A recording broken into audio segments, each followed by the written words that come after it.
تبارك الذي نزل الفرقان على عبده ليكون للعالمين نذيرا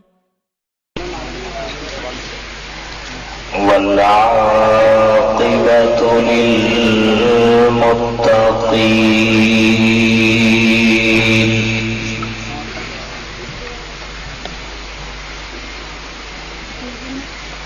والصلاة والسلام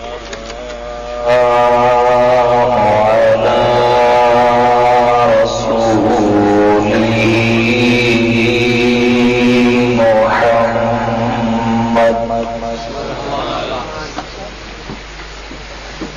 وعلى آله وأصحابه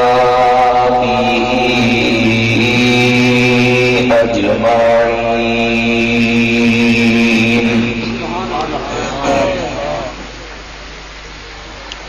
أما بعد فأعوذ بالله من الشيطان الرجيم. بسم الله الرحمن الرحيم.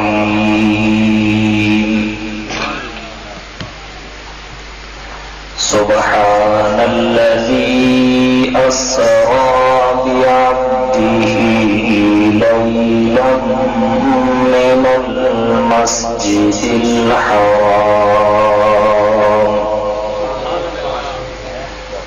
إلى المسجد الأقصى الذي باركنا حوله لنريه من آياتنا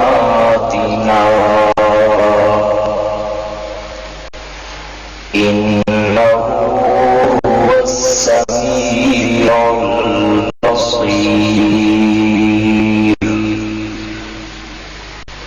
وقال الله تعالى في مقام آخر ثم دنا فتدلى فكان قاب قوسين أو أدنى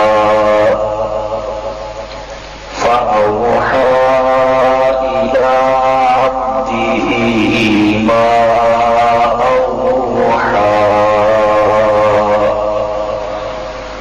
سبحان ربك رب العزة عما يصفون وسلام على المرسلين والحمد لله رب العالمين.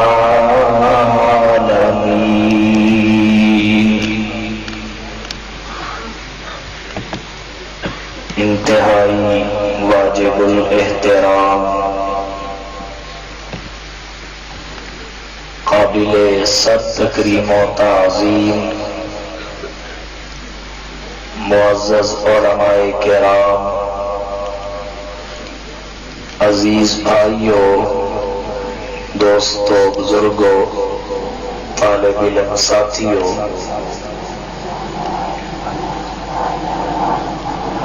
ایک مرتبہ پھر برادر عزیز جناب شہزاد صاحب اور ان کے جملہ رفقا کی دعوت پر آپ سے مخاطب ہونے کی سعادت حاصل کر رہا ہوں. دعا فرمائے پروردگار ہم سب کی حاضری کو شرف قبولیت عطا فرمائے. کافی دنوں کے بعد میرا یہ پہلا سفر اور اپنے شہر سے باہر پہلی تقریر ہے.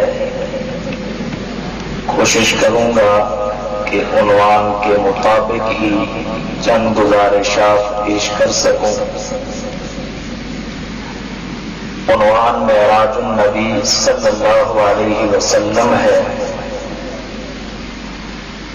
سب سے پہلی بات آپ یہ سمجھیں کہ معراج کیا ہے۔ اس سوال کا مختصر سا جواب یہ ہے کہ معراج حضور صلی اللہ علیہ وسلم کا معجزہ ہے، ہمارا عقیدہ اور ایمان ہے۔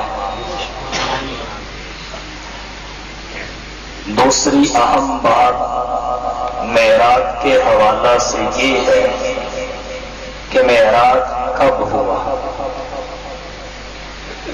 اس کے جواب میں فتح الباری باب المعراج میں 10 اقوال مذکور، لیکن ان سب میں قدر مشترک یہ ہے کہ معراج ہجرت سے پہلے۔ تیسری بات معراج کے حوالہ سے یہ ہے کہ معراج کیسے، یہ بات تفصیل طلب ہے۔ معراج کے سفر کو علماء اسلام نے 2 حصوں میں تقسیم کیا ہے۔ پہلے حصہ کی ابتدا بیت اللہ سے اور انتہا بیت المقدس میں، دوسرے حصہ کی ابتدا بیت المقدس سے اور انتہا اس مقام پہ جہاں تک اللہ نے آپ کو پہنچایا۔ پہلے حصے کو اسراء کہتے ہیں اور دوسرے حصے کو معراج کہتے ہیں۔ بعض دفعہ مجازی طور پر دونوں حصوں کو اسراء بھی کہہ دیتے ہیں اور معراج بھی کہتے ہیں۔ اب پہلے حصے کی ابتدا بیت المقدس، ابتدا بیت اللہ سے ہوئی، انتہا بیت المقدس پر۔ کس طرح؟ روایات میں آتا ہے حضور صلی اللہ علیہ وسلم حضرت ام ہانی کے گھر آرام فرما رہے، اچانک مکان کی چھت پھٹی، جبرائیل علیہ السلام فرشتوں کے جھرمٹ میں اندر تشریف لائے، آپ صلی اللہ علیہ وسلم کو بیدار کیا اور آپ کو لے کر چلے۔ آپ حرم کی طرف نکلے، حتیم میں جا کر سو گئے، وہاں سے آپ کو لیا، شک کے صدر کا مرحلہ پیش آیا۔ اس سے فراغت کے بعد آپ کو براق پر سوار مختصر کرتے ہوئے، وگرنہ براق ایک الگ عنوان ہے، شک کے صدر ایک الگ عنوان ہے، یہ ساری باتیں تفصیل طلب ہیں۔ براق پر سوار کیا، لے کر چل پڑے۔ اللہ نے قرآن کریم میں اسے بیان یوں فرمایا، سبحان الذی اسری بعبدہ لیلا، پاک ہے وہ ذات جو راتوں رات لے گئی اپنے بندے، کہاں سے کہاں تک؟ من المسجد الحرام، مسجد حرام سے الی المسجد الاقصی، مسجد اقصی تک۔ فرمایا سبحان، پاک ہے وہ ذات جو راتوں رات لے گئی۔ اب سوال یہ ہے، جو لے گئی وہ تو پاک ہے، جسے لے جایا گیا کیا وہ پاک؟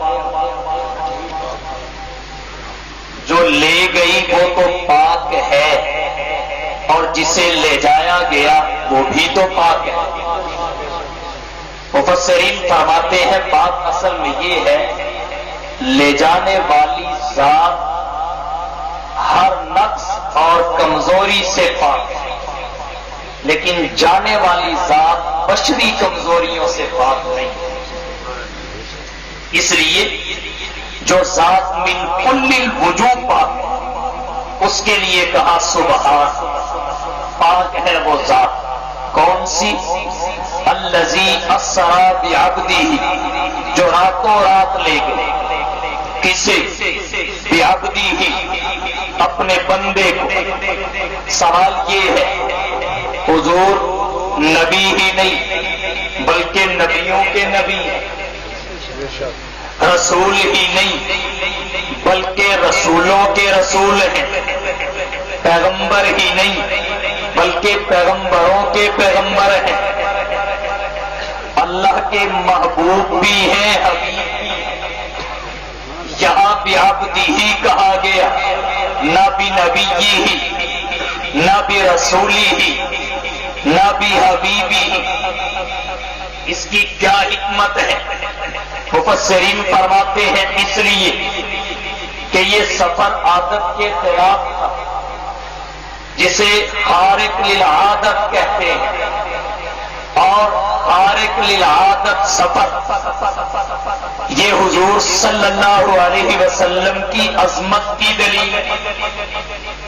اللہ نے اس سے پہلے بھی بہت سارے لوگوں کو عصمت عطا فرمائی، لیکن ان کے معتقدین اور ان کے ماننے والے اس عظمت کو ہضم نہ کر سکے اور بے راہ روی کا شکار ہو گئے۔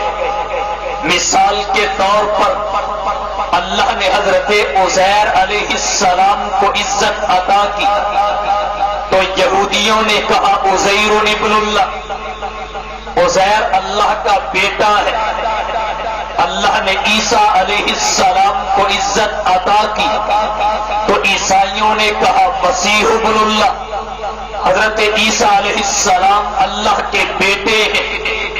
اللہ نے ملائکۃ اللہ کو عزت عطا کی تو مشرکین مکہ نے کہا للہ البنات، یہ اللہ کی بیٹیاں ہیں۔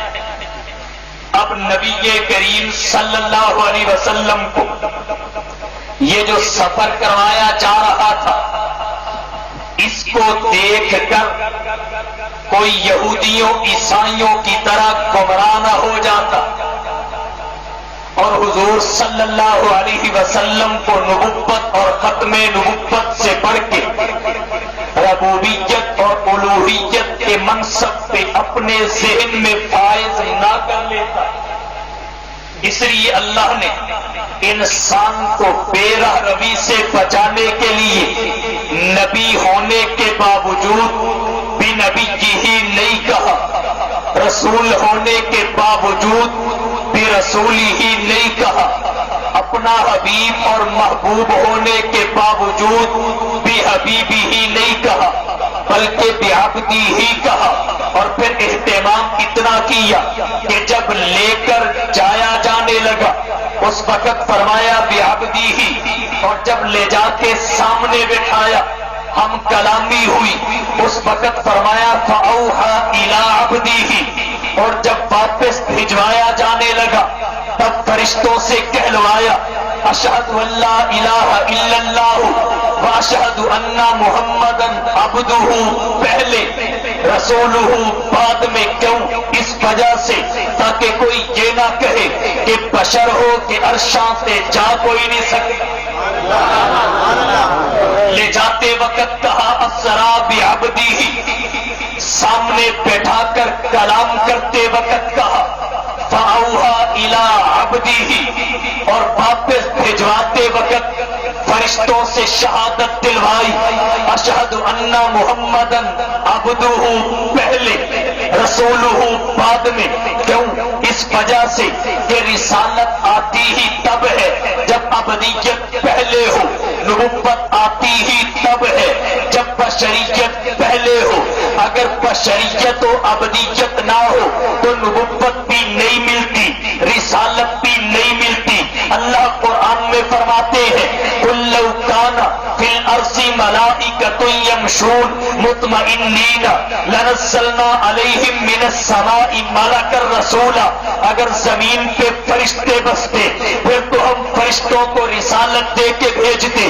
جب زمین پہ بشریت ہے، جب زمین پہ ابدیت ہے، تو نبوت سے پہلے نبی جو بنے گا وہ ابدیت سے متصف ہوگا، وہ بشریت سے متصف ہوگا. اس لیے اللہ نے لے جاتے وقت فرمایا اسرا بعبدہ، سامنے بٹھا کے کلام کرتے وقت فرمایا واوحی الی عبدہ، واپس بھجواتے وقت فرمایا فرشتوں سے کہلوایا اشہد ان محمدن عبدہ پہلے رسولہ بعد میں، تاکہ کوئی یہ نہ کہے بشر ہو کہ عرشاں پہ جا کوئی نہیں سکتا، بلکہ دنیا کو پتا چل جائے کہ بشر ہو کہ عرشاں پہ جاوے محمد، بشر ہو کہ عرشاں پہ جاوے محمد، ملک ہو کہ عرشاں پہ جا کوئی نہیں سکتا.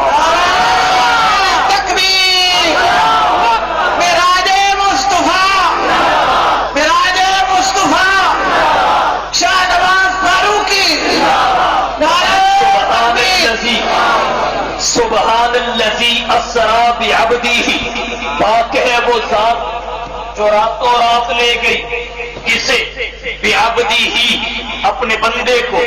اگر ابدیت کا انکار ہے تو معراج کا بھی ہے، کیونکہ معراج تو ابد کو ہوا ہے، معراج ابد کو ہوا ہے.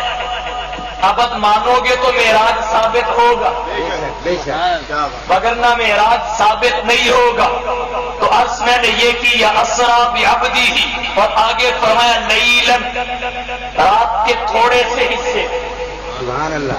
اسرا بعبدہ، لفظ اسرا میں رات کو لے جانے والا معنی شامل ہے، لیکن اللہ نے پھر تاکید کے لیے فرمایا لیلاً، رات کو ہی، دن کو نہیں.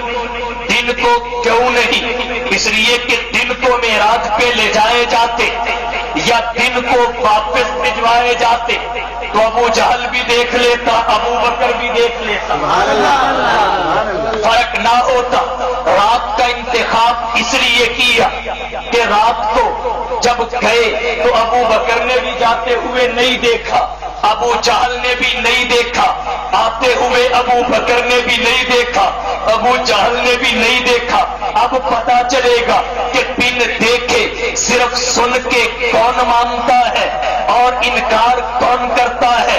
جو بن دیکھے صرف سن کے مانے گا صدیق بنے گا، اور جو انکار کرے گا زندیق بنے گا. نعرہ تکبیر، معراج مصطفیٰ، شان صدیق اکبر. لیلاً، رات کو، اور رات لیلاً نکرہ، التنوین للتکلیل، رات بھی ساری نہیں تھوڑی سی. حضور گئے اور واپس بھی آ گئے، بستر اسی طرح گرم تھا جس طرح چھوڑ کر گئے تھے، کنڈی اسی طرح ہل رہی تھی جس طرح ہلتی چھوڑ کر گئے تھے، وضو کا پانی اسی طرح چل رہا تھا جس طرح چلتا چھوڑ کر گئے تھے. لیلاً، رات بھی ساری نہیں تھوڑی سی. سوال یہ ہے معراج رات کو کیوں ہوا؟ اس کی ایک حکمت تو وہ تھی جو میں نے عرض کی، دوسری حکمت یہ بھی ہے کہ معراج دراصل محب اور محبوب کی ملاقات کا نام ہے. معراج محب اور محبوب کی ملاقات کو کہتے ہیں. محب اور محبوب کی ملاقات سکون میں ہوتی ہے، اور سکون رات سے زیادہ دن میں نہیں ہوتا. اس لیے فرمایا لیلاً، رات کو. من المسجد الحرام، مسجد حرام سے کہاں تک؟ الی المسجد الاقصی، مسجد اقصی تک. جب نبی کریم صلی اللہ علیہ وسلم مسجد حرام سے نکلے، اپنے براق پہ سوار ہوئے، فرشتوں کے جھرمٹ اور جلوں میں عازم سفر ہوئے. حضور صلی اللہ علیہ وسلم نے دوران سفر بڑے بڑے مشاہدات کیے. نبی کریم نمبر 1 یثرب مدینہ منورہ میں، نمبر 2 وادی سینا میں شجر موسیٰ کے پاس آپ نے نماز پڑھی. نمبر 3 مدین میں جو حضرت شعیب علیہ السلام کا مسکن ہے، آپ نے نماز نفل ادا کی. نمبر 4 وادی بیت اللہ کر چکے. پھر آگے بڑھے تو نبی کریم صلی اللہ علیہ وسلم نے ایک بڑھیا کو پکارتے ہوئے پایا، ایک بوڑھے کو پکارتے ہوئے پایا. جبرائیل نے عرض عرض کیا اللہ کے تھوڑا آگے بڑھے تو ایک جماعت کو کھڑا پایا. وہ جماعت آپ کو ان لفظوں سے سلام کہہ رہی تھی: السلام علیک یا اول، السلام علیک یا آخر، السلام علیک یا عاشر. اے تقریب میں سب سے پہلے تجھ پہ سلامتی ہو، اے بعثت میں سب سے آخری تجھ پہ سلامتی ہو، اے قیامت کے دن اپنے جھنڈے کے نیچے سب کو جمع کرنے والے تجھ پہ سلامتی ہو. جبرائیل نے عرض کیا اللہ کے رسول انہیں سلام کا جواب دیجیے. یہ وہ جماعت ہے جس میں ابراہیم خلیل اللہ بھی ہے، جس میں موسیٰ کلیم اللہ بھی ہے، جس میں حضرت عیسیٰ روح اللہ بھی ہے. نبی نے سلام کا جواب دیا. نبی آگے بڑھے تو نبی کریم صلی اللہ علیہ وسلم فرماتے ہیں میں نے 3 چیزیں اور دیکھی. میں نے موسیٰ کو اپنی قبر میں نکلم. تھوڑا اور آگے بڑھے تو آپ نے چغلی کرنے والوں کو کیسے دیکھا کہ ان کے ناخن تانبے کے ہیں، وہ اپنے ہی ناخنوں سے اپنا بدن نوچ کر کھا رہے ہیں. سود خوروں کو پتھر کھاتے دیکھا، زانی اور زانیہ کو گلا سڑا گوشت کھاتے ہوئے دیکھا. زکات نہ دینے والوں کو نبی نے اس حالت میں دیکھا کہ ان کی شرم گاہوں پہ چیتڑے بندے ہوئے ہیں اور وہ زری اور زکوم کھا رہے ہیں. فرض نمازوں میں سستی کرنے والوں کو اس حالت میں دیکھا کہ ان کے سروں کو پتھروں سے کچلا جا رہا ہے. مختلف عذاب کی حالتیں دیکھی. پھر نبی آگے بڑھے. من المسجد الحرام جو سفر مسجد حرام سے شروع ہوا تھا الى المسجد الاقصی وہ مسجد اقصی پہ ختم ہو گیا. حضور مسجد اقصی بیت المقدس میں گئے، اپنی سواری کو باندھا، جاتے ہی 2 رکعت نماز تحیت المسجد ادا کی. اس کے بعد نبی اندر تشریف لے گئے جہاں انبیاء کی جماعت تھی. انبیاء کے جھرمٹ میں چلے گئے. اذن مؤذن، ایک مؤذن نے اذان کہی، ایک مکبر نے تکبیر کہی. حدیث کی کتابوں میں صرف اتنا ہی آتا ہے اذن مؤذن، لیکن بعض علماء نے لکھا ہے اذان کہنے والے جبرائیل تھے، تکبیر کہنے والے میکائیل تھے. صفیں بن گئی، حضور بھی صف میں کھڑے ہیں. مولانا ادریس کاندلوی لکھتے ہیں مصطفیٰ فرماتے ہیں ہم سوچ رہے تھے اب امامت کون کرواتا ہے، اچانک مجھے آگے کر دیا گیا. نبی کریم صلی اللہ علیہ وسلم نے انبیاء کو امامت کروائی. پہلے انبیاء اپنی امتوں کے امام تھے، لیکن شب معراج تھی کہ محمد مصطفیٰ انبیاء کے بھی امام تھے. تکبیر، شان مصطفیٰ، معراج مصطفیٰ، حیات انبیاء، علامہ شاہ نواز فاروقی صاحب کر رہا ہوں. جبرائیل کے کہنے پہ نبی مصلی پہ کھڑے ہوئے، جہاں سے گئے، نماز پڑھائی. انبیاء نے بھی پڑھی، ملائکۃ اللہ بھی آ گئی، انہوں نے بھی مصطفیٰ کے پیچھے نماز پڑھی. یاد رکھیے نبی کریم صلی اللہ علیہ وسلم کے پیچھے انبیاء نے جو نماز پڑھی وہ بغیر فاتحہ کے پڑھی، بغیر فاتحہ کے. اللہ قرآن میں فرماتے ہیں فَلَقَدْ آتَيْنَاكَ سَبْعًا مِنَ الْمَثَانِي وَالْقُرْآنَ الْعَظِيمِ. ہم نے 2 چیزیں آپ کو عطا کی، ایک فاتحہ 7 مثانی، دوسرا قرآن کریم 7 من المثانی. ایک فاتحہ یہ بھی آپ کو عطا کی، پھر قرآن کریم یہ بھی آپ کو عطا کیا. حضرت موسیٰ کو تورات عطا ہوئی، فاتحہ اور قرآن نہیں. عیسیٰ کو انجیل عطا ہوئی، فاتحہ اور قرآن نہیں. داؤد کو زبور عطا ہوئی، فاتحہ اور قرآن نہیں. حضرت ابراہیم کو صحیفے عطا ہوئے، صحف ابراہیم و موسیٰ، فاتحہ اور قرآن نہیں. یہ دونوں چیزیں صرف اور صرف حضور صلی اللہ علیہ وسلم کو ملی. جب یہ آپ کو ملی، انہیں نہیں ملی تو آتی بھی نہیں، نہ انہیں ملی ہے نہ انہوں نے سنی ہے، اور نہ ہی صحابہ میں ایسی کوئی روایت آتی ہے جو یہ کہے کہ جب انبیاء مصطفیٰ کے پیچھے نماز پڑھنے لگے اس وقت انہوں نے فاتحہ سیکھی تھی یا انہیں سکھائی گئی تھی. اس کے بغیر تو نماز ہوتی ہی نہیں، لہذا پہلے سیکھ لو. ایسی بھی کوئی روایت کسی حدیث کی کتاب میں نہیں، مجھے آج تک نہیں ملی. اگر کسی کو ملے تو مجھے بھی بتائے. فاتحہ انبیاء کو ملی ویسے نہیں، اور سکھائی گئی معراج پہ نہیں. نماز تو پڑھی ہے نا، تو پھر کیسے پڑھی ہے؟ فاتحہ کے ساتھ یا فاتحہ کے بغیر؟ بغیر فاتحہ کے پڑھی نا. بتائیے ہو گئی؟ بلند آواز سے ہو گئی نبیوں کی. اگر نبیوں کی ہو جاتی ہے بغیر فاتحہ کی تو حنفیوں کی بھی ہو جاتی ہے بغیر فاتحہ. اور جو ہے سب کی. اب ایک نقطہ عورت ہو بھی کیوں نہ بھائی، ہو بھی کیوں نہ، اس لیے کہ حدیث مبارکہ ہے من کان لہو امام فقراءۃ الامام لہو قراءۃ. جس کا امام ہو تو امام کا پڑھنا ہی اس کا پڑھنا ہوگا. کیا مطلب؟ امام کی قراءت ہی اس کی قراءت ہوگی. اور ہو بھی کیوں نہ، امام بھول گیا، واجب رہ گیا، مقتدیوں کا نہیں بھی رہا. اب سیدہ صاحب اکیلا امام نہیں، سارے مقتدی کریں گے. حالانکہ یہ تو نہیں بھولے، بھولا تو امام ہے، تو امام کا بھولنا ان کے کھاتے پڑ گیا کہ نہیں پڑ گیا؟ بولو.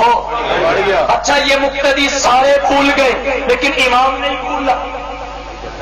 ان سب سے واجب رہ گیا لیکن امام سے نہیں رہا. تو اب امام کا نہ بھولنا بھول کر بھی ان سب کے کھاتے میں پڑ گیا کہ نہیں پڑ گیا؟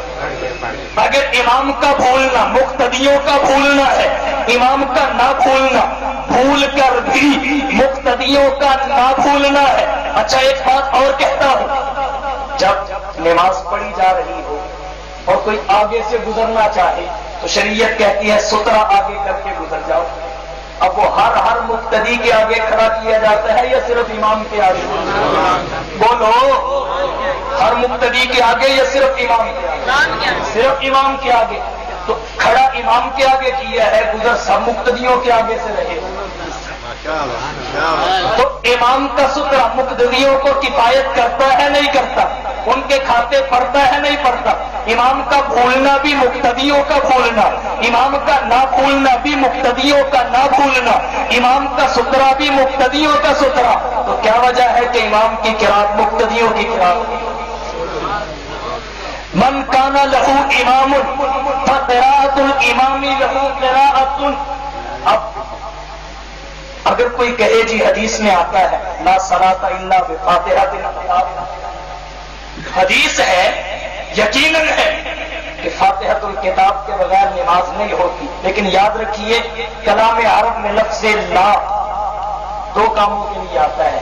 ایک تو ذات کی نفی کے لیے آتا ہے، نمبر دو کمال کی نفی کے لیے آتا ہے. ذات کی نفی کی مثال اہل توحید بھی بیٹھے ہیں اور اہل ختم نبوت بھی بیٹھے ہیں.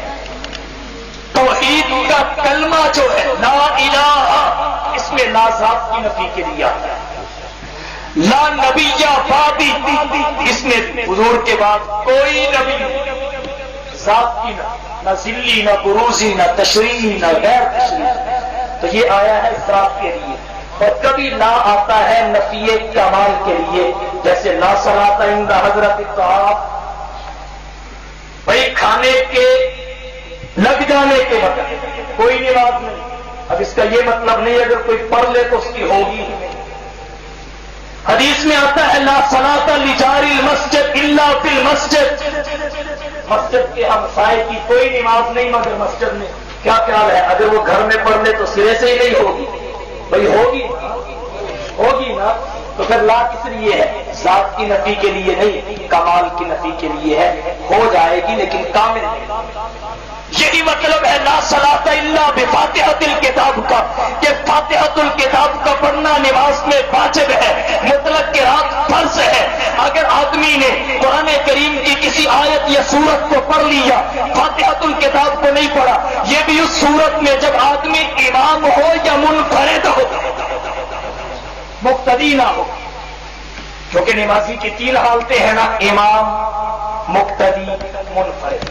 تو میں جس کا امام ہے وہ نہ پڑھے، امام بھی پڑھے گا کیونکہ وہ خود امام ہے، اس کا تو امام ہوگا.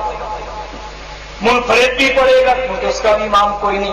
مقتدی نہ پڑھے کیونکہ اس کا امام ہے، اس کا امام امام کا بھی امام کوئی نہیں، وہ بھی پڑھے، منفرد کا بھی امام کوئی نہیں، وہ بھی پڑھے، لیکن مقتدی کا تو امام ہے نا، مقتدی نہ پڑھے۔ اب عرض میں یہ کر رہا تھا، اگر کسی کی فاتحہ رہ گئی یہ واجب ہے، تو یہ نہیں کہ نماز سرے سے ہی نہیں ہوئی، لا صلاۃ کامل نہیں ہوئی، اور آپ سجدہ سہو کرنے کا حکم تبھی دیتے ہیں تاکہ نماز کامل ہو۔ تو عرض میں یہ کر رہا ہوں، شب معراج، اور مولانا ادریس کاندلوی نے اس نقطے کی طرف اشارہ کیا ہے، لیکن اجمال نہیں، میں نے تفصیل کے ساتھ پورا مسئلہ آپ کے سامنے رکھ دیا، تو ایک معراج سے ہمیں یہ عقیدہ بھی سمجھ میں آ گیا۔ دوسرا، جب جبرائیل نے نبی کو، ہمارے نبی مصلی پہ کھڑا کیا صلی اللہ علیہ وسلم، تو کوئی نبی مصلی سے ہٹا سکا؟ سب نے پیچھے نیت باندھی کہ نہیں باندھی؟ تو جسے مصلی پر جبرائیل کھڑا کرے، اسے مصلی سے سب انبیاء بھی پیچھے نہ کر سکے، اور جسے خود محبوب رب جلیل کھڑا کرے، اس صدیق کو مصلی سے مرتضیٰ کیسے پیچھے کر سکتا؟ تو نبی کریم صلی اللہ علیہ وسلم جب مصلی پہ آئے تو پیچھے انبیاء نے نیت باندھ لی، اور جب صدیق مصلی پہ آئے تو مرتضیٰ نے نیت باندھ لی، نماز پڑھائی۔ اس کے بعد پھر اللہ کی حمد و ثنا کا سلسلہ شروع ہوا۔ حضرت ابراہیم خلیل اللہ نے، موسیٰ کلیم اللہ نے، عیسیٰ روح اللہ نے، حضرت داؤد اور سلیمان نے اللہ کی حمد و ثنا بیان کی، پھر حضور نے بیان کی، پھر آگے بڑھے اگلے سفر کی طرف، اگلے سفر کی طرف۔ اب دوسرے حصے کا آغاز ہے، نکلنے لگے، 3 پیالے سامنے آ گئے، دودھ کا، پانی کا، شراب کا۔ حضور نے دودھ کا پیالہ لیا اور اس سے تھوڑا سا نوش فرما دیا۔ جبرائیل نے عرض کیا، اللہ کے رسول آپ نے دین فطرت کو اختیار کیا ہے، اگر آپ شراب لے لیتے تو آپ کی امت گمراہ ہو جاتی، اگر آپ پانی لے لیتے تو آپ کی امت غرق ہو جاتی۔ آپ نے دودھ لیا تو دین فطرت کو اختیار کیا۔ اور بعض روایتوں میں شہد کے پیالے کا ذکر بھی آتا ہے، ایک چوتھا پیالہ شہد کا بھی تھا، نبی نے اس سے بھی نوش فرمایا، اس سے بھی کیا۔ آگے بڑھے، زبرجد کی ایک سیڑھی لگا دی، اور سیڑھی کو عربی میں معراج کہتے ہیں۔ اس میں اللہ کی وجہ سے، اس سفر کے اللہ کی وجہ سے جو دوسرے حصہ میں تھا، پورے سفر کا نام معراج رکھ دیا گیا۔ زبرجد کی سیڑھی لگائی گئی، نبی اس سیڑھی کے ذریعے پہلے آسمان پہ پہنچے تو آدم نے مرحبا کہا، دوسرے آسمان پہ پہنچے تو عیسیٰ نے مرحبا کہا، تیسرے آسمان پہ پہنچے تو یوسف نے مرحبا کہا، چوتھے آسمان پہ پہنچے تو ادریس نے مرحبا کہا، 5ویں آسمان پہ پہنچے تو ہارون نے مرحبا کہا، 6ٹھے آسمان پہ پہنچے تو موسیٰ نے مرحبا کہا، 7ویں آسمان پہ پہنچے تو ابراہیم نے مرحبا کہا۔ اب عنوان بڑا طویل ہے پہلے سے ہی، مگر میں عرض کرتا کہ ایک ایک آسمان پہ انبیاء کی جو ملاقات کروائی گئی، ان انبیاء سے ملاقات میں اللہ کیا نقطہ اپنے نبی کو سمجھانا چاہتے تھے، یہ ایک مستقل عنوان ہے، تفصیل میں نہیں جانا چاہتا، صرف طلباء کو ان کا حصہ دینے لگا ہوں۔ علماء طلباء کو 7 آسمانوں پر مختلف انبیاء سے حضور ملاقات کرتے گئے۔ اب کون سے نبی سے کس آسمان پہ ملاقات ہوئی یہ عموماً یاد نہیں رہتا، ہر سال نئے سرے سے کتابوں میں دیکھنا پڑتا ہے، تو اس کے لیے میں کلیہ عرض کر دیتا ہوں، آپ کے ذہن سے نہیں نکلے گا کہ کون سے آسمان پہ کس نبی سے ملاقات۔ کل 7 آسمان ہیں، 7 سماوات، ان کو نبی نے عبور کیا۔ ہر آسمان پہ ایک نہ ایک نبی سے ملاقات ہوئی، 7 آسمان، 7 جلیل القدر انبیاء۔ اب ایک لفظ ہے جو 7 حروف سے مرکب ہے، اور وہ ہے آیاہما۔ لفظ آیاہما یہ ذہن میں آدمی رکھ لے، اس میں 3 الف ہے، ایک ابتدا میں، ایک درمیان میں، ایک انتہا میں۔ تو 3 انبیاء ایسے ہیں جن کے ناموں کے شروع میں الف ہے، تو پہلے الف سے وہ آدم مراد لیں گے جو سب سے پہلے آئے، وہ سب سے پہلے آسمان میں آئے۔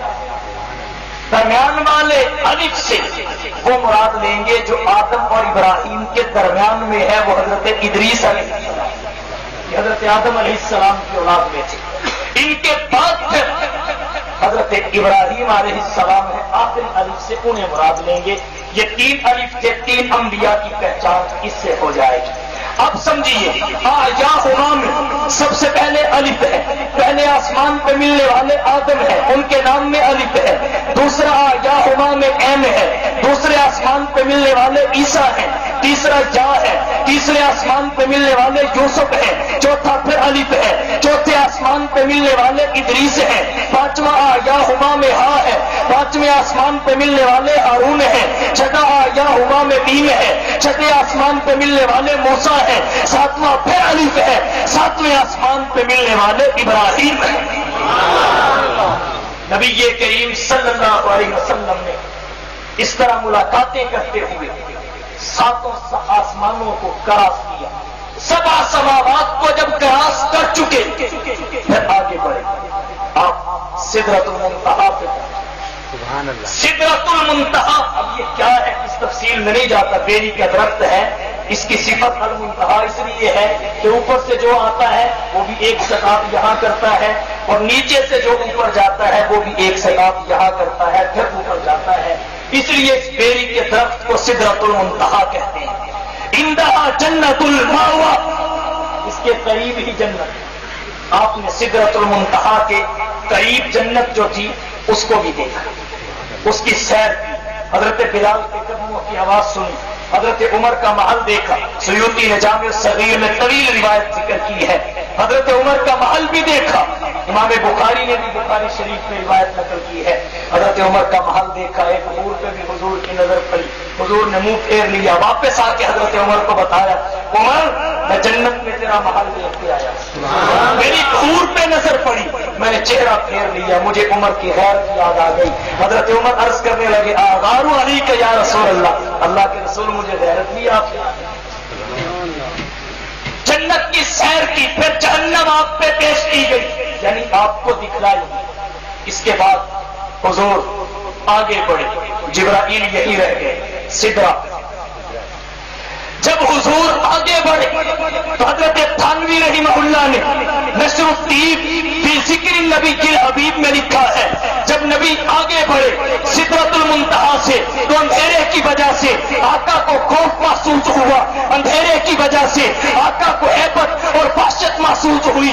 جب نبی کریم صلی اللہ علیہ وسلم اکیلے پن کی وجہ سے گھبرائے تو ایک آواز نبی کے کانوں میں پڑی، وہ آواز صدیق کی آواز تھی۔ مصطفیٰ کا خوف دور ہو گیا، حضور آگے بڑھتے چلے گئے، اور جب اللہ کے دربار میں پہنچے جا کے سوال کیا، اے اللہ کیا صدیق بھی معراج پہ آیا ہے؟ مجھے صدیق کی آواز سنی ہے۔ تو اللہ نے بتایا یہ آواز صدیق کی نہیں تھی، آواز فرشتے کی تھی، لہجہ صدیق کا تھا، آواز فرشتے کی تھی، درس تکلم صدیق کا تھا، آواز فرشتے کی تھی، انداز صدیق کا تھا، آواز فرشتے کی تھی، تکلم کا اسلوب صدیق کا تھا۔ اس لیے کہ جب آپ یہاں سے آگے بڑھے، میں نے پہلے سے ہی اپنے علم کی بنیاد پہ، میرے علم میں یہ بات تھی آپ اکیلے آگے بڑھیں گے خوف محسوس ہوگا، تو میں نے اصل میں ہی ایک فرشتہ پیدا کر کے اس مقام کے لیے متعین کر دیا تھا کہ جب میرا حبیب اکیلا یہاں سے آگے آئے گا اسے خوف محسوس ہوگا، تو یہ نبی کے یارے غار کے لب و لہجہ میں آواز دے گا تو محمد کا سارا خوف جاتا رہے گا۔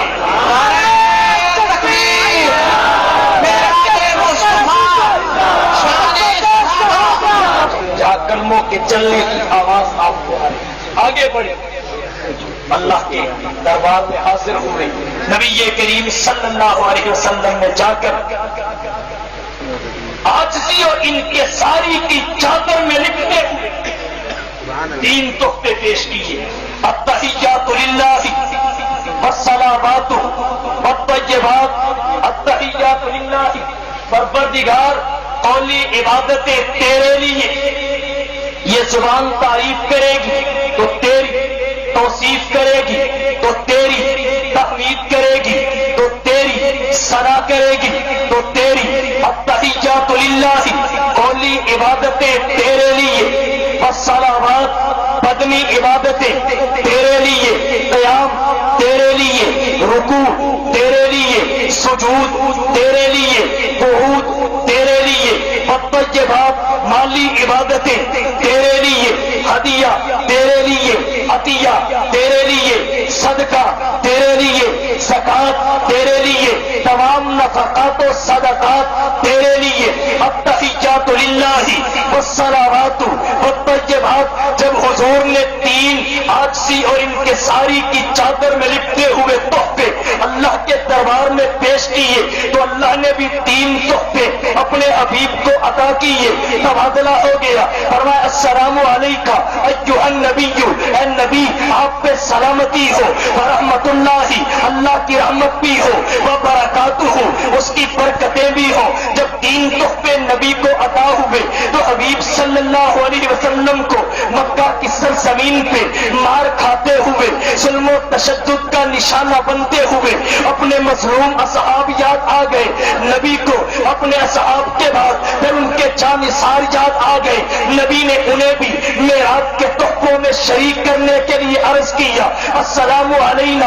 اللہ نے فرمایا السلام علیکہ، اے حبیب آپ پہ سلامتی ہو، لیکن حبیب نے عرض کیا السلام علینا، اے اللہ ہم سب پہ سلامتی ہو جنہیں مکہ کی سرزمین پہ تیری توحید کے لیے مار کھاتا چھوڑ کے آیا ہوں، ان کے لیے بھی یہ سلامتی کا تحفہ لے کے جانا چاہتا ہوں۔ السلام علینا صحابہ کو شریک کر لیا۔ پھر صحابہ کے بعد جو ان کے جانثار غلامان صحابہ تھے انہیں نبی نے شریک کیسے کیا؟ وعلی عباد اللہ الصالحین، اور اللہ کے نیک بندوں پر بھی تو میں عرض کیا کرتا ہوں السلام علینا کہہ کے نبی کریم صلی اللہ علیہ وسلم نے اپنے صحاب کو شریک کیا، اور وعلی عباد اللہ الصالحین کہہ کے قیامت تک آنے والے اللہ کے نیک بندوں کو معراج کی برکات میں تحفوں میں شریک کر لیا۔ وعلی عباد اللہ الصالحین کہا تو معراج کی ان برکات میں سے امام ابو حنیفہ کا بھی حصہ ہو گیا، انہیں بھی حصہ مل گیا۔ امام ابو حنیفہ بھی شریک ہو گئے، امام مالک بھی شریک ہو گئے، امام شافعی بھی شریک ہو گئے، احمد بن حنبل بھی شریک ہو گئے، ابن تیمیہ بھی شریک ہو گئے، ابن قیم بھی شریک ہو گئے، ابن جوزی بھی شریک ہو گئے، ابن حجر اسقلانی بھی شریک ہو گئے، رشید احمد گنگوہی بھی شریک ہو گئے، حاجی امداد اللہ مہاجر مکی بھی شریک ہو گئے، مولانا قاسم نانوتوی بھی شریک ہو گئے، حافظ سامن بھی شریک ہو گئے، شیخ الہند محمود الحسن بھی شریک ہو گئے، مولانا حسین احمد مدنی بھی شریک ہو گئے، علامہ شبیر احمد عثمانی بھی شریک ہو گئے، امیر شریعت بھی شریک ہو گئے، امیر عظیمت بھی شریک ہو گئے، امام المفسرین والمحدثین صوفی عبد الحمید خان سواتی رحمہ اللہ بھی شریک ہو گئے، امام اہل سنت محدث عرب و عجم مولانا محمد سرفراز خان ستر بھی شریک ہو گئے، امام المتکلمین استاذ المناظرین مولانا محمد امین ستر اوتاڑوی بھی شریک ہو گئے، اور قیامت تک آنے والے نبی کے جانثاروں کے جانثار والا عباد اللہ الصالحین کہہ کے نبوت نے اس سفر کے تحفوں میں سب کو شریک کر لیا۔ نعرہ تکبیر، شان مصطفیٰ، معراج مصطفیٰ، علماء دیوبند۔ اللہ کے دربار میں حبیب حاضر ہے، ملاقات ہوئی، ہم کلامی بھی ہوئی، اور مولانا ادریس کاندھلوی رحمہ اللہ نے یہاں تک لکھا ہے سر کی آنکھوں سے دیدار بھی ہوا، سبحان اللہ، اور اسے راجے قول لکھا ہے، دیدار بھی ہوا، قربت ہوئی کتنی۔ قرآن کہتا ہے ثم دنا فتدنا فکان قاب قوسین او ادنا، اتنا قریب ہو گئے جتنے دو کمانوں کے سرے آپس میں ایک دوسرے کے قریب ہوتے ہیں، او ادنا، بلکہ اس سے بھی زیادہ قریب۔ اب یہ دو کمانیں ان کے سرے کی کیا فلسفہ ہے؟ مفسرین فرماتے ہیں اصل میں عرب کا ایک محاورہ ہے، اسے استعمال کر کے قربت سمجھائی گئی۔ اہل عرب کا محاورہ ہے اور ان کا دستور مفسرین یہ لکھتے ہیں کہ اہل عرب کے جب دو قبائل آپس میں صلح جہانہ لگاتے تو ان کے سردار اکٹھے ہو کے کمانوں کے سرے ملا کر تیر چلایا کرتے تھے. مطلب اس کا یہ ہوتا تھا کہ کمانیں دو ہیں لیکن ان سے نکلنے والا تیر محبت یا نفرت کا مشترکہ ایک ہے. تو اللہ نے بھی اسی محاورہ کو قربت کے لیے قرآن کریم میں ذکر فرمایا فَكَانَ قَابَ قَوْسَيْنِ أَوْ أَدْنَىٰ، تاکہ پتہ چل جائے اللہ اور رسول کی محبت یا نفرت کا مشترکہ معاملہ ہوگا. تبھی اللہ نے قرآن میں فرمایا مَن يُطِعِ الرَّسُولَ فَقَدْ أَطَاعَ اللَّهَ، جو رسول کی اطاعت کرے گا اللہ کی اطاعت کرے گا. ان الذین یبایعونک انما یبایعون اللہ، جن لوگوں نے رسول اللہ کے ہاتھ پہ بیعت کی انہوں نے اللہ کے ہاتھ پہ بیعت کی.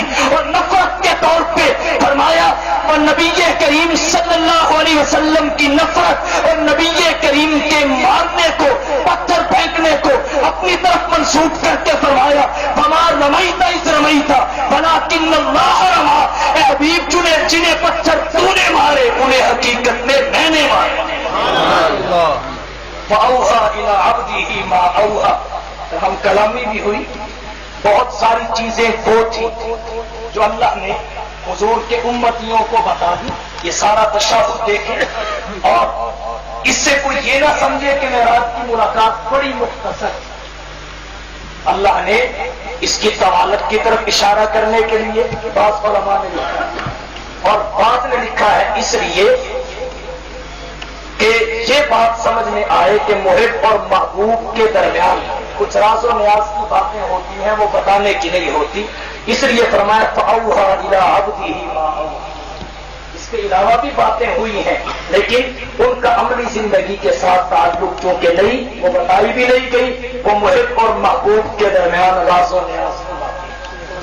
لیکن کہا یہاں بھی فَأَوْحَىٰ إِلَىٰ عَبْدِهِ مَا أَوْحَىٰ. اور جب ملاقات ختم ہوئی نبی کریم صلی اللہ علیہ وسلم چلنے لگے اللہ نے 3 تحفے اور پیش کیے. اوتیت لیلۃ المعراج ثلاثۃ اشیاء الصلاۃ الخمس خواتیم سورۃ البقرہ والشفاعۃ.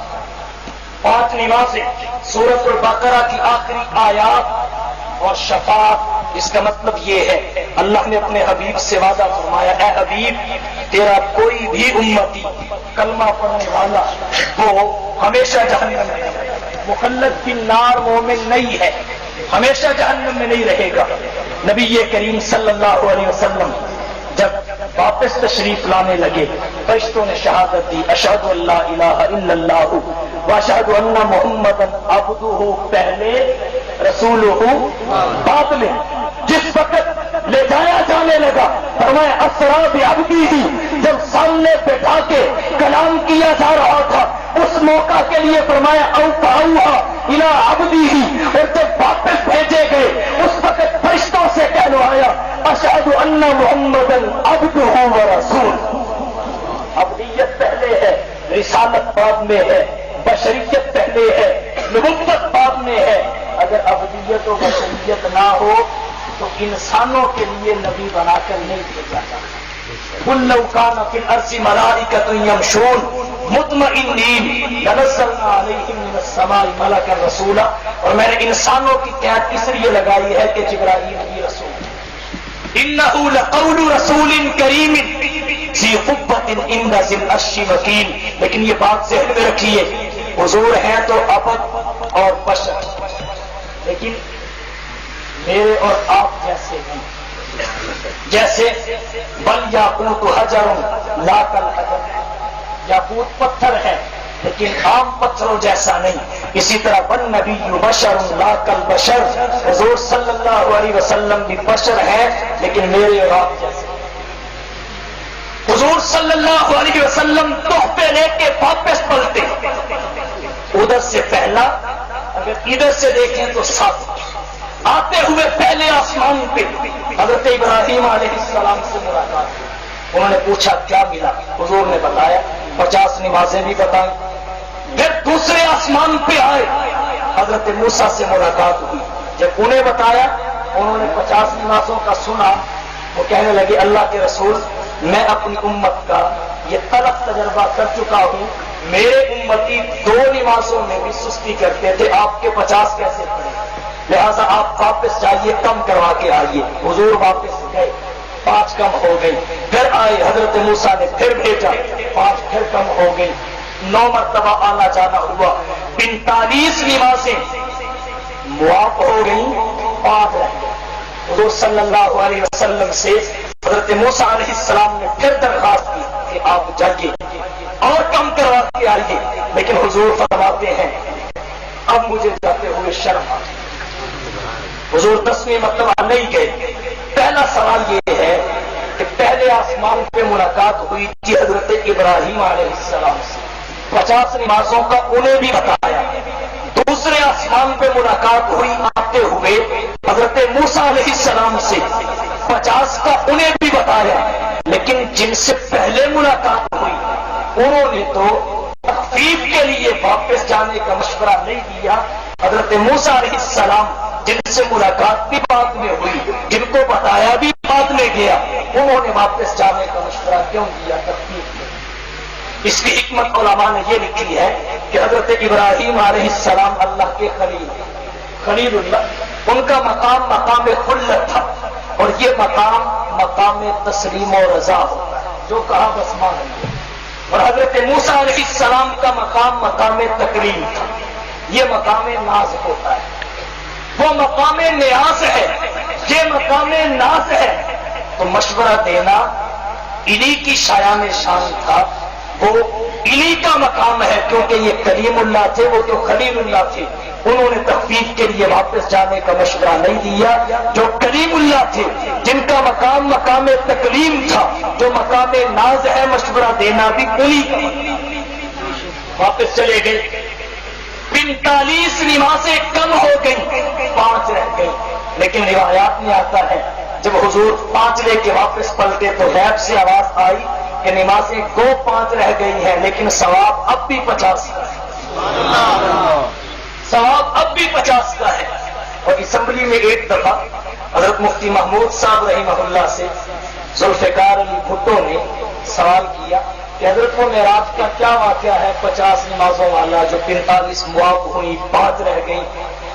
مولانا مفتی محمود صاحب رحمہ اللہ نے سارا واقعہ تفصیل سے بیان کیا کہ حضرت موسیٰ علیہ السلام کے کہنے سے حضور 9 مرتبہ گئے, 45 نمازیں معاف ہو گئی, 5 رہ گئی. انہیں پہ اللہ نے 50 نمازوں کے ثواب کا وعدہ کر دیا, کیونکہ فلن یخلف اللہ وعدہ. بھٹو صاحب کہنے لگے کیا مصیبت پڑی تھی موسیٰ علیہ السلام کو, انہوں نے 45 معاف کروا دی, وہ واپس نہ بھیج گئے, نمازیں 50 ہی رہتی, تم نمازیں پڑھتے رہتے, ہم حکومت کرتے. لیکن انہیں کیا پتا تھا کہ نماز کتنی بڑی عبادت ہے. یہ میں آگے چل کے عرض کروں گا اختصار کے ساتھ. اب 1-2 نقطہ یہاں عرض کرنا چاہوں گا. سوال یہ ہے, جتنا اپنی امت کا فکر حضور صلی اللہ علیہ وسلم کو تھا, یقیناً حضرت موسیٰ علیہ السلام کو نہیں تھا. پھر حضرت موسیٰ علیہ السلام حضور کو بار بار واپس بھیجتے ہیں, حضور 10ویں مرتبہ نہیں بھی جانا چاہتے, وہ پھر مصر ہیں. یہ کس لیے؟ یا ایک نقطہ پیر ذوالفقار صاحب نے اپنی کتاب عشق رسول میں لکھا ہے. وہ فرماتے ہیں بات یہ تھی کہ حضرت موسیٰ علیہ السلام وہ واحد نبی ہیں جنہوں نے دنیا میں یوں دامن پھیلا کے کہا ربی اری انظر الیک, ربا دیدار سے کہا ربی ارینی انظر الیک. اللہ نے فرمایا لن ترانی, موسیٰ اس دنیا میں تو مجھے ہرگز نہیں دیکھ سکتا, اس دنیا میں تو مجھے ہرگز نہیں دیکھ سکتا.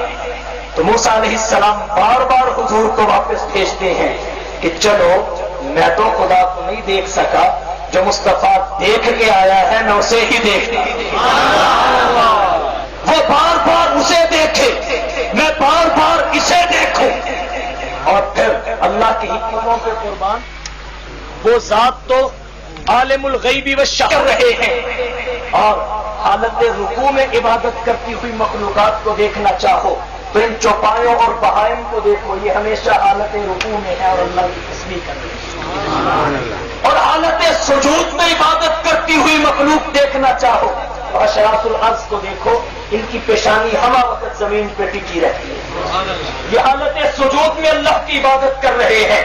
اور حالت قعود میں اگر عبادت کرتی ہوئی مخلوق دیکھنا چاہو تو ان پہاڑوں کو دیکھو، ان پتھروں کو دیکھو، یہ حالت قعود میں ہیں اور قعود کی حالت میں اللہ کی عبادت کر رہے ہیں۔ تو قیام، رکوع، سجود اور قعود، یہ چار حالتیں ایسی ہیں کہ تمام مخلوقات ان چار حالتوں میں سے کسی نہ کسی حالت میں اللہ کی عبادت کرتی ہیں، عبادت کی پانچویں حالت نہیں ہے۔ تو عرض میں نے یہ کیا، اب اللہ نے اپنے حبیب کو جو نماز عطا کی ان میں ان چاروں کو رکن کے طور پہ شامل فرما دیا تاکہ پتہ چلے رسول اللہ کی نماز صرف فرشتوں کی عبادات کا خلاصہ ہی نہیں ہے بلکہ کل کائنات کی عبادات کا خلاصہ اور نچوڑ ہے۔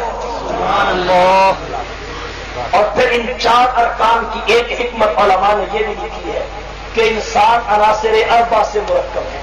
نمبر 1 آگ، نمبر 2 ہوا، نمبر 3 پانی، نمبر 4 مٹی۔ تو اس کے مقصد تخلیق کو پورا کرنے کے لیے اللہ نے جو چیزیں عطا فرمائی ان میں سر فہرست نماز ہے، وہ بھی ارکان اربع پہ مشتمل ہے۔ نمبر 1 قیام، نمبر 2 رکوع، نمبر 3 سجود، نمبر 4 قعود۔ حضور صلی اللہ علیہ وسلم آگے بڑھے، 7 سماوات سے تشریف لائے، روایات میں آتا ہے بیت المقدس، وہاں سے پھر وہی برات بیت اللہ تشریف لے آئے، رات کو آ کے سو گئے، صبح معراج کا سفر بیان کیا، ام ہانی نے مشورہ دیا اللہ کے رسول بیان نہ کیجیے، اور یہ مشورہ اس لیے دیا کہ آپ کا معراج منامی نہیں تھا، جسمانی تھا، اور اس کے دلائل اس آیت میں بھی بے شمار ہیں جو سفر کے پہلے حصے میں اللہ نے نازل فرمائی ہے۔ سبحان الذی، لفظ سبحان سب سے پہلی دلیل ہے اس امر کی کہ آپ کا معراج جسمانی منامی نہیں تھا، بیداری کی حالت میں تھا، روح اور جسم کے مجموعہ۔ پہلی دلیل لفظ سبحان ہے، کیونکہ سبحان کا لفظ نئی چیز پہ بولا جاتا ہے نا، جو پہلے نہ ہوئی ہو یا پہلے سماعت میں آئی ہو یا کوئی عجیب بات آدمی سنے تب کہتا ہے سبحان اللہ۔ اللہ نے معراج کا آغاز بیان کرنے کا سبحان سے کیا، یہاں سے پتہ چلا یہ سفر نرالا ہے، اس سے پہلے کسی کو نہیں ہوا، جسم کے ساتھ وہاں تک نہ کوئی گیا ہے نہ جا سکتا ہے نہ جائے گا۔ اب اللہ نے نہ کیا، اس بات پہ دلالت کرتا ہے یہ سفر عجیب تھا، اور نیند کی حالت میں چلا جانا عجیب نہیں، بیداری کی حالت میں جانا عجیب ہے، صرف روح کا چلا جانا عجیب نہیں ہے، روح مال جسد جانا عجیب ہے۔ اللہ نے لفظ سبحان ذکر کر کے پہلی دلیل ذکر کی، پھر آگے لفظ عبد ہے، عبد بھی روح اور جسم کے مجموعہ کو کہتے ہیں۔ اور پھر آگے اللہ نے معراج کی غرض بیان کرتے ہوئے فرمایا لنریہ من آیاتنا، تاکہ ہم آپ کو اپنی نشانیاں دکھائیں۔ اب روح کی تو آنکھ ہی کوئی نہیں ہوتی جس سے وہ دیکھے، روح دیکھتی ہے تو جسم کی آنکھ سے، بولتی ہے تو جسم کی زبان سے، پکڑتی ہے تو جسم کے ہاتھوں سے۔ کبھی حضرت مفتی شفیع رحمہ اللہ نے معارف القرآن میں لکھا ہے کہ جب اللہ نے ارواح سے عہد لیا الست بربکم، تو انہیں جسم عطا کیے گئے تھے، ان ارواح کو جسم عطا کیے گئے اور انہوں نے پھر جسم کی زبان سے بول کے کہا بلا شہید ہے۔ تو روح کی بولنے کے لیے کوئی زبان نہیں، اللہ نے بیان کی تو پتہ چلا اکیلی روح کو معراج نہیں تھا، روح اور جسم۔